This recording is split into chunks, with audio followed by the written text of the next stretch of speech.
kids, I'm Melanie Coda and I work for the Forest Service. I'm a natural resource specialist here on the Custer-Gallatin National Forest in the Bozeman Ranger District. And today I'm going to be talking a little bit about the Forest Service and what it is we do, all the amazing opportunities that can be found on Forest Service lands.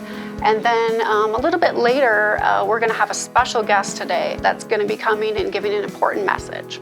So a little bit about the National Forest. Our National Forests and grasslands can be found in 42 different states that cover almost 200 million acres.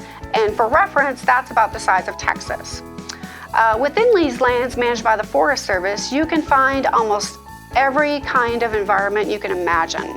From tropical rainforests in Puerto Rico, to giant glaciers in Alaska, to even cactus-covered deserts in Arizona, and tallgrass prairies and grasslands in South Dakota.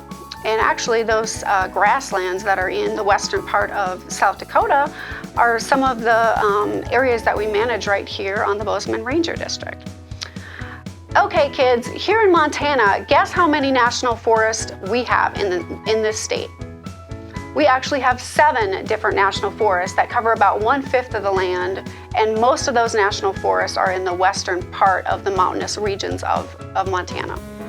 So a little bit about the Forest Service history and mission.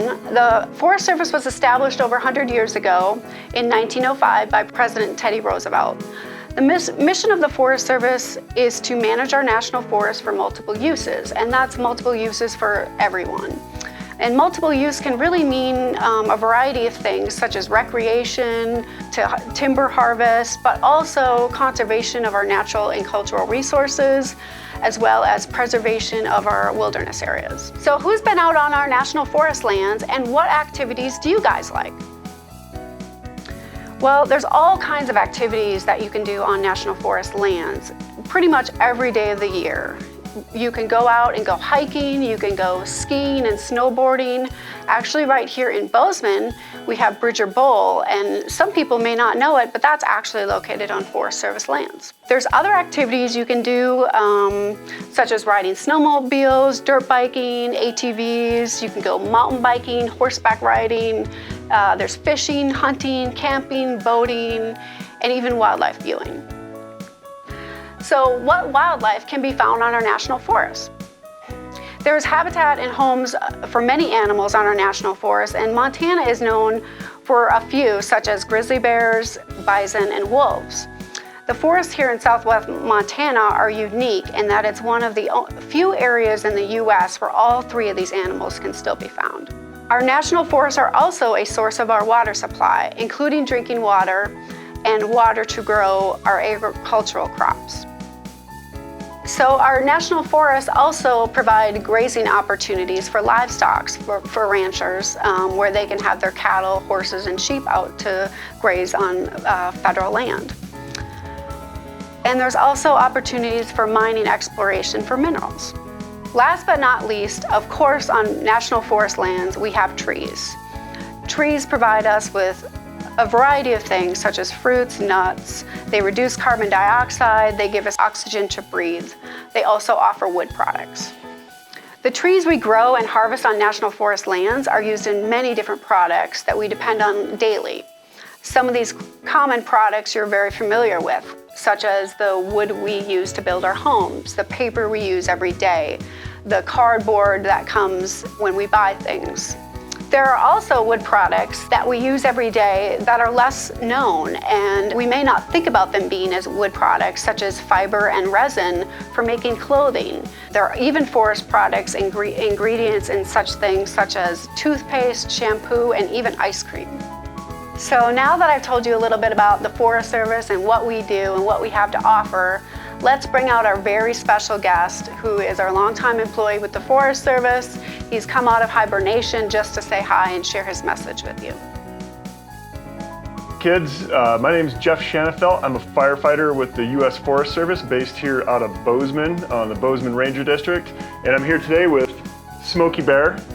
He came out of hibernation just to be a part of Farm Fair this year. It was a little early for him, but we woke him up. I think we were up by Big Sky somewhere, I think, sleeping. But anyway, we got Smokey with us here today, which is awesome because one of the things we're going to talk about today is campfire safety. So I guess my first question for all of you out there is, who likes to eat s'mores? Okay, we got a few out there. That's awesome. I like s'mores too, but what do you need to make s'mores? A campfire, right? So you gotta have a campfire to make the really good s'mores, but you can still make them at home. But if you're gonna make a campfire out on the forest, there's some things you wanna keep in mind to keep things safe out there, because you don't want your campfire getting out of control and causing a wildland fire, because then you know who's gonna show up and you know who's not gonna be very happy. So many of you may not know this, but just last year, during last fire season, here on the forest, here in Bozeman, we had 27 wildland fires. Out of those, 18 were caused by humans. And that's a number that we can do a lot better at. Most of those human-caused fires were campfires that were either left unattended or the people turned their back on them for a little bit and the wind picked them up and carried them off into the grass and the pine needles, and then my firefighting crew had to show up and put those out. So without further ado, before you start making your s'mores, let's talk about how to build a campfire and how to put it out. All right, so number one, only build a campfire where it's allowed, when it's allowed, and when you have an adult present. You never want to do this on your own without an adult present. Number two, choose an area away from overhanging branches, away from steep slopes, and definitely away from anywhere where there's dry grass or dry pine needles. Those carry fire really quickly. Which brings us to number three. So you want to clear or rake a 10-foot area around your campfire area so that your fire doesn't get away from you. Even better, most of our campgrounds here on the forest has a metal ring, which is a great place to have your campfire, right? Because you got a metal ring around it and that's pretty secure. So use those if you can. Number four, never leave your fire unattended. Even a small wind or breeze, if you got your back turned, can carry that fire off and start burning down some trees. Number five, keep a water and shovel nearby. Smokey always has a shovel with him. He's got his sitting over there in the corner that he brought with him today. And you keep that shovel and your water handy in case the fire gets a little out of control. You got the tools that you need to take care of that. Which brings us to the final one. How do you put your campfire out efficiently? You want to basically drown that campfire with water and dirt if you have it there nearby. Water is a really good way to do it. Mix it up with that shovel or your stick. And who out there has ever made mud pies before? Smokey, you've made mud pies? All right. Well, if you've made a mud pie, that's what you want to do with your campfire. Don't leave that campfire until it looks like something that you could make some really nice muddy mud pies out of, because that's how you know it's going to be out. So as Smokey says, if it's too hot to touch, it's too hot to leave.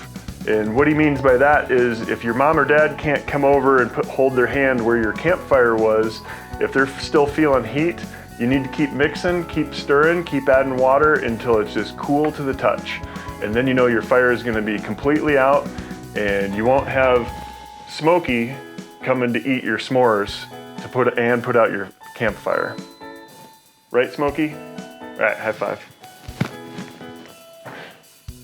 The Forest Service also has some special opportunities for kids. We have a Forest Service Junior Ranger program where parents and teachers can download copies on our website. It's a pretty cool adventure guide with some games and activities, and after you complete it, you can get a signed certificate and a badge, pin, and even a Junior Ranger card. There's also a Every Kid in the Outdoors website we have that is focused for 4th and 5th graders. You can sign up on the website to get a free pass to print. While the Forest Service lands are generally free to enter, this permit gives you and your family and friends free access to some of the federal forests and national parks. This includes even Yellowstone National Park, Grand Teton National Park, and Glacier, and even outside of Montana. We also have a program that has a permit that you can go out with your family to cut a free Christmas tree. All right, well, thanks a lot for watching, kids. Have a great summer. Enjoy your national forest, and we'll see you out there.